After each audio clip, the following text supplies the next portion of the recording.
versículo 16, que diz assim o seguinte texto.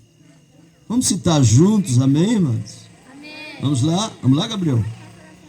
Porque Deus amou o mundo de tal maneira que deu o seu Filho unigênito, para que todo aquele que nele crê não pereça, mas tenha vida eterna. Capítulo 3, versículo 16. Queridos irmãos e amigos, João é o terceiro evangelista que escreve. Não foi em ordem, pois a Bíblia não foi escrita em ordem cronológica. O primeiro evangelista foi Marcos, e ele está na ordem do Novo Testamento. Mateus, Marcos, Lucas e João. Depois que Marcos escreveu o seu evangelho, Lucas, o doutor, que é chamado na Bíblia de médico amado, escreveu o seu evangelho minuciosamente, observando os detalhes da pessoa do nosso Senhor e Salvador Jesus. Marcos foi um jovem que acompanhou o Senhor. Ele não foi apóstolo. Entre os 4 evangelhos, só quem foi apóstolo foi João e Mateus. Marcos foi um jovem que acompanhou de longe. Ele ficava acompanhando de longe. Quando prenderam Jesus, à madrugadinha, Marcos era aquele jovem que estava embrulhado no lençol, olhando ali aquela cena. E os soldados pensavam que estavam a sós, pelo horário da manhã, quando foram surpreendidos pelo jovem que assistia. E assustaram aquele jovem, o lençol caiu e ele correu. E daí para frente não precisa mais nem explicar. Marcos se preocupou com aquela história e resolveu escrever o terceiro evangelho na categoria do Novo Testamento. Escreveu as obras, os milagres, as caminhadas, e focou a sua mensagem para os gentios. A nação gentílica agradeceu muito a Marcos por ele dedicar aquela leitura, aquele escrito aos gentios. Mateus escreveu para os judeus, Lucas escreveu para os gregos, pois era muito inteligente, e Marcos escreveu para os gentios. E João escreveu para a igreja. João escreveu minuciosamente as palavras que saíram dos lábios sacrossantos do nosso Senhor e Salvador Jesus. João não se preocupou tanto em milagres. A preocupação dele foi registrar a palavra. Foi João que disse assim: olha, se nós tivéssemos como escrever todas as palavras que Jesus falou, não havia livro no mundo que coubesse. Naquela época não tinha um celular para gravar. Se tivesse, pensa nos vídeos abençoados que a gente ia assistir, Jesus ministrando a palavra. Mas naquela época não tinha. Não tinha nem o Walkman. Eu sou do tempo do Walkman. Para gravar, ou um gravador, que quando saíam os gravadores, o pessoal gravava até cantiga de pinto. Gravava tudo. Naquela época não tinha nada disso. As pessoas ouviam e absorviam aquilo que ia ouvindo. E ia trazendo para a memória, com muita dificuldade, escrevendo em pergaminhos e em pedaços de papiros. Papiros era uma casca de uma planta aquática chamada papiro, que era colhida nas margens do rio Nilo. Eles tiravam aquela árvore, a anticasca com muito cuidado batia e fazia pedaços de papiro. E escrevia textos que Jesus ia falando. Pergaminho era o material mais melhor, era material de couro polido. Eles tiravam o pelo e preparavam aquele couro e escrevia com tinta e pena, que eles chamavam de calã. A tinta vegetal era usado para escrever os pequenos textos falados por Jesus. Agora imagine, quem estudou, no tempo que eu estudei, que fazia ditado, acho que pouca gente aqui fez ditado. Era difícil fazer ditado. A professora ou o professor ia ditando e a gente ia escrevendo. Oh, coisa ruim. E que se ficasse para trás, tchau. Tinha que acompanhar o ditado. Agora imagine Jesus entregando uma palavra e João, com dificuldade de acentuar num pergaminho, triscando aquele calão na tinta vegetal e passando nos pergaminhos letra por letra. Hoje está tão fácil a Bíblia, não está, irmãos? Nós temos nos aplicativos, nos celulares, em todos os segmentos. Hoje tem uma Bíblia muito fácil. Acharam por bem fazê-lo grande e depois pequena. O primeiro livro impresso no mundo foi a Bíblia, na cidade de Mainz, na Alemanha, ou mais, na Alemanha. O homem que fez uma máquina chamada Plero, ele fez e testou a escrita, e as primeiras escritas a ser testada foi a Bíblia Sagrada. Fizeram aquela Bíblia, agora imagine uma Bíblia grande, e bem grande. E quando eles testaram o papel na máquina, foi um sucesso. A máquina Plero, pouco tempo saiu de circulação, porque através dela criaram outras máquinas melhores. E assim eles foram evoluindo até chegar nos mimeógrafos. E quem alcançou o mimeógrafo sabe que era tão fácil copiar um bocado de hino, era só ir na escola e copiava no mimeógrafo, mas uma coisa fácil. Hoje nem se fala mais em mimeógrafo, mas as coisas facilitaram. A facilidade trouxe para a mão dos homens a preciosa Bíblia Sagrada, dividida em capítulos, em livros. Antes era pelos rolos, agora não, é tão fácil. Dividiram ela em 39 livros, foi a primeira divisão da Bíblia. Depois uniram o Novo com o Antigo Testamento, ficou 66 livros. Dividiram esses 66 livros em 1189 capítulos.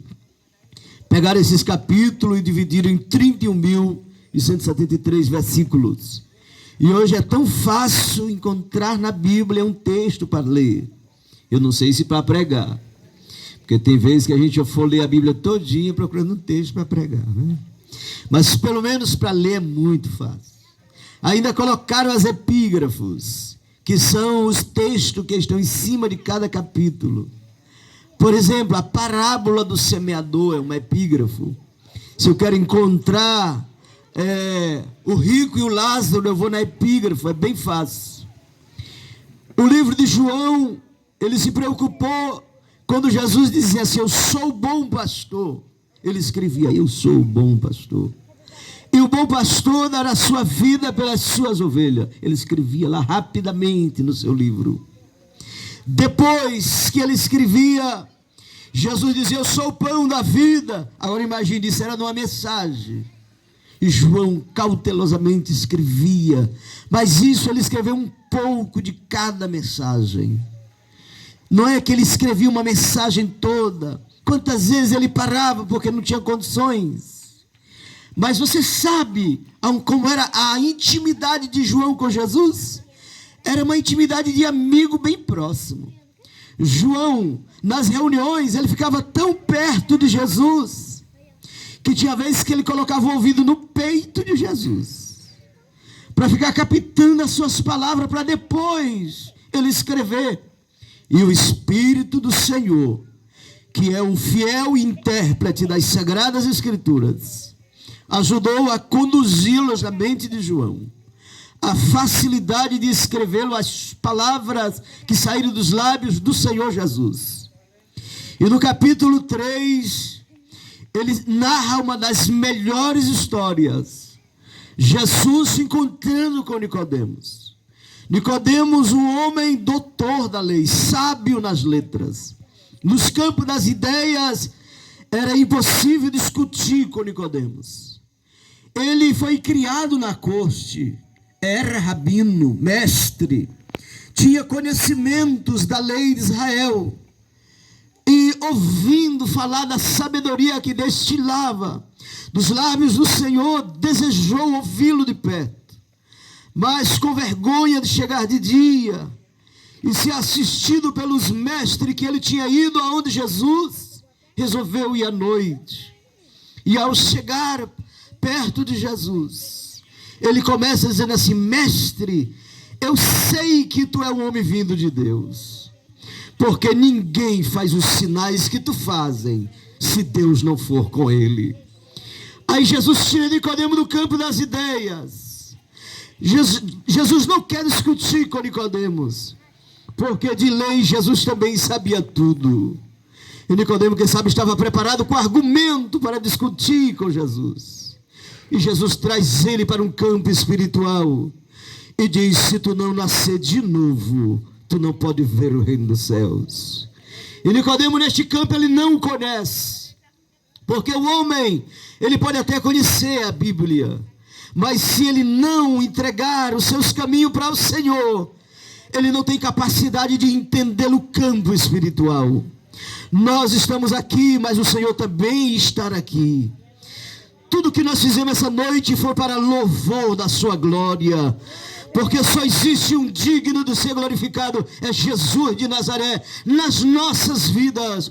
Nós não cantamos para se apresentar, nós não pregamos para dizer que sabemos pregar, nós falamos de Jesus, porque há uma urgência de falar de Jesus de Nazaré para as pessoas que ainda não conhecem o campo espiritual da vida.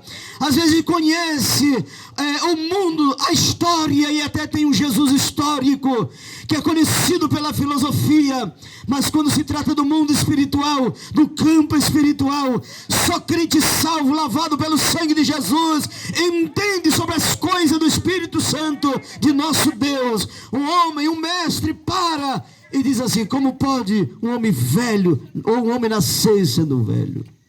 Aí Jesus disse assim: tu não sabe disso não. Olha, pois se tu não nascer de novo, tu não pode entrar. Ou se tu não nascer da água do Espírito, tu não pode entrar no reino dos céus. Deixando esse texto à parte e continuando com o sermão de Jesus, que leva Nicodemos a entender a razão do homem se despir do conhecimento humano e aceitar a conhecer as coisas do céu, as coisas de Deus. Jesus começa dizendo assim: olha, assim como levantaram a serpente no deserto, assim importa que o Filho do Homem seja levantado. Aí ele continua no seu sermão dizendo assim: olha, Deus amou o mundo de tal maneira. Amém, irmãos? Amém. E ele começa com uma pergunta: por que Deus amou o mundo de tal maneira? Talvez nós não estudamos tanto esse texto, mas a pergunta foi voltada para muitas respostas que ele dava a Nicodemos. Por que que Deus resolveu amar esse mundo de uma maneira tal? Naquele dia Jesus ainda não tinha morrido pelos homens, mas ele estava ali pronto a morrer. E ele agora conversava com aquele mestre, era à noite, e perguntava assim: por que que Deus amou esse mundo de tal maneira? Irmãos, quem é a pessoa capaz de responder essa pergunta? Por que será que Deus olhou para este mundo? E não foi o mundo criativo, as órbitas celestes, as árvores, as aves, as coisas que existem neste mundo. Não foi o mundo humano que Deus amou, foi o homem que o Senhor olhou e amou de tal maneira. E por quê? Alguém que dizia assim: tu vai morrer por esse povo, eles vão te abandonar, vão te cuspir no rosto, eles vão furar o teu lado com lança, e tu se atreve a morrer por eles. Isso era o inimigo colocando na mente de Jesus, a ponto de Jesus achar difícil passar pelo cálice e dizer assim: Pai, se possível, passa de mim este cálice, mas contudo faça-se a tua vontade e não a minha vontade. Jesus estava ali para passar por tudo isto, e ele fazia no seu sermão a pergunta: por que que Deus fez isto? Por que que Deus não salvou o homem sem precisar revelar o seu amor? Deus queria revelar o seu profundo amor para a humanidade, porque amar nunca foi fácil. A coisa mais ruim que tem é a pessoa mal amada, pessoa que não tem o amor do seu lado. No mundo das filosofias do conhecimento, o amor, ele supera qualquer coisa. Quando a pessoa ama de verdade, ela até morre por aquela pessoa. Alguém que larga tudo, a casa dos pais, e vai atrás de alguém, isso pela uma semente de amor que está no seu coração. No mundo espiritual também é assim. Deus amou de uma tal maneira este mundo, que ele deu a melhor coisa que ele tinha, era o seu filho amado. Seria impossível aos olhos de qualquer pai de família a pessoa abrir mão de um filho para dar a morrer por pessoas que não lhe procuravam.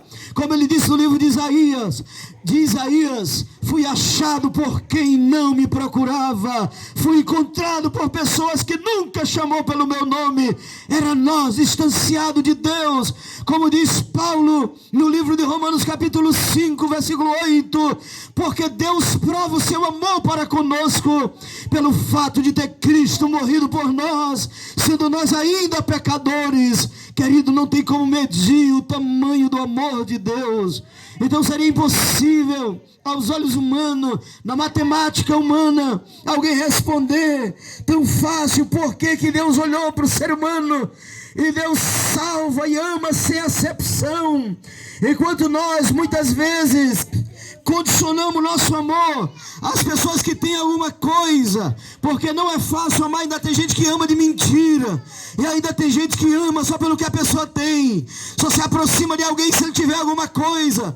Se ele não tiver nada, tem gente que passa a passos largos.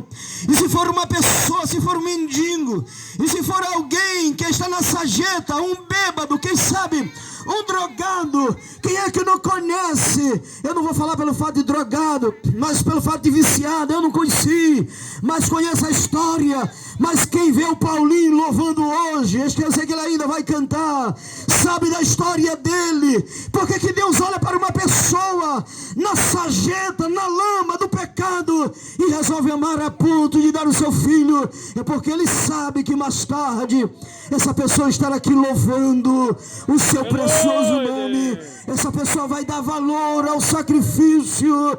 Quanto já for alcançado pelo amor de Deus aqui, levante a sua mão e glorifique o nome de Jesus de Nazaré, pois a melhor coisa desta vida é ter sido alcançado pelo amor divino, a ponto de ser transformado, aleluia, de ser restaurado.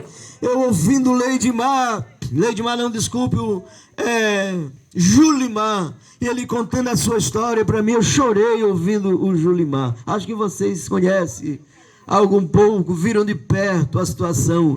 Eu fui falar isto lá em Santa Teresa, e alguém disse assim: pastor, era aqui que ele morava, né? Por ali assim, Santa Luzia ali. Então as pessoas conhecem de perto. Quem não conheceu essa pessoa? Por que Deus ama uma pessoa que a gente olha e afasta, não dá nada por ele? A pessoa tem uma certa enfermidade, a pessoa nasce com um certo problema, e nós fazemos acepções dessas pessoas, ficamos longe dessas pessoas, não olhamos e tentamos se aproximar. Às vezes a gente rejeita, mas Deus amou essa pessoa de uma tal maneira, e o amor de Deus continua ativo, continua agindo na vida das pessoas.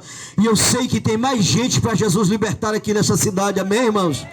Eu sei que tem mais gente que o Senhor vai libertar nesta cidade. Pessoas que estão presas no pecado, pessoas que estão presas na idolatria, mas a igreja está pregando a palavra.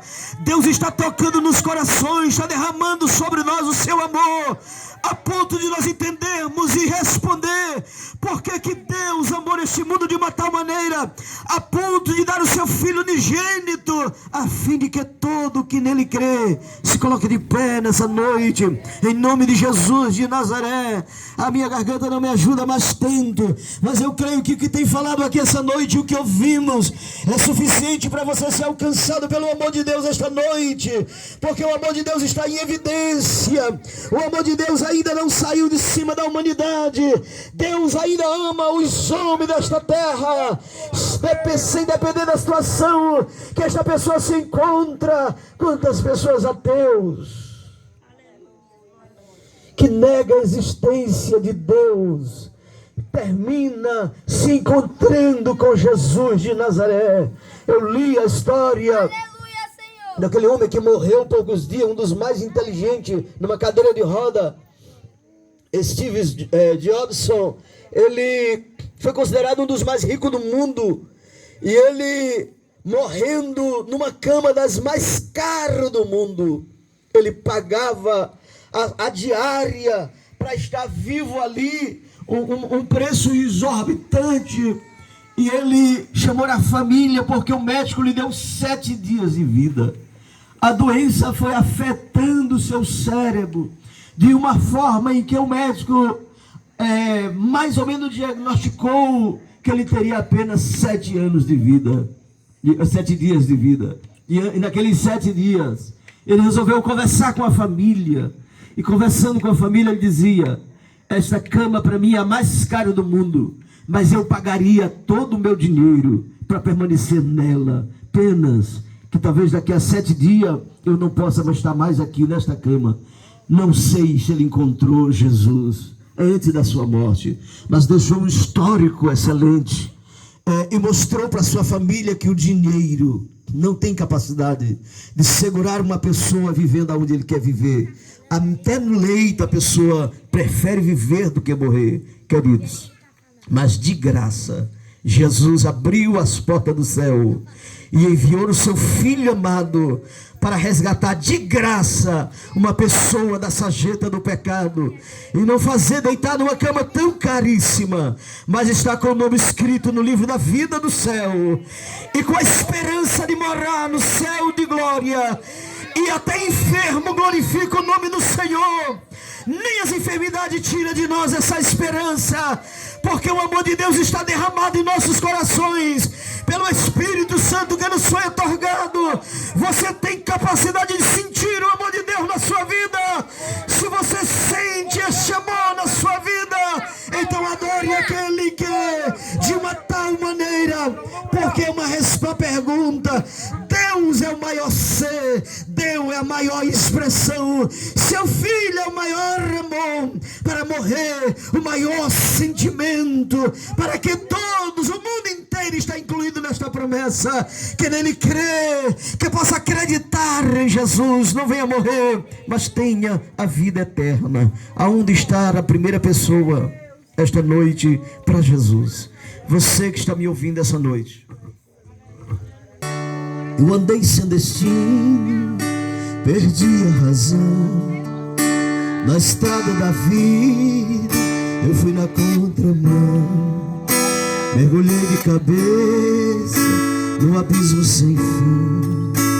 Loucura e tristeza era parte de mim, no terrível espinho do pecado eu pisei, e a ponte entre a vida e a morte eu cruzei.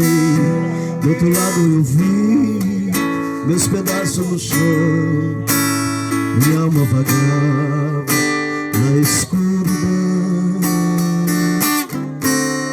nas garras da morte o Senhor me arrancou, me mostrou a verdade que eu nunca quis ver. Acordei de um pesadelo, me tornei a viver. Eu hoje estou bem, mas já estive mal. Aonde está a primeira pessoa? Já fui temporal, fui barco à deriva, fui noite sem lua, verão sem calor. Hoje sou verdade, mas já fui engano, já fui fonte seca e hoje eu sou oceano. Alma ferida, coração quebrado, Jesus consertou. No terrível espinho, aonde está a primeira pessoa essa noite? A ponte entre a vida e a morte eu cruzei.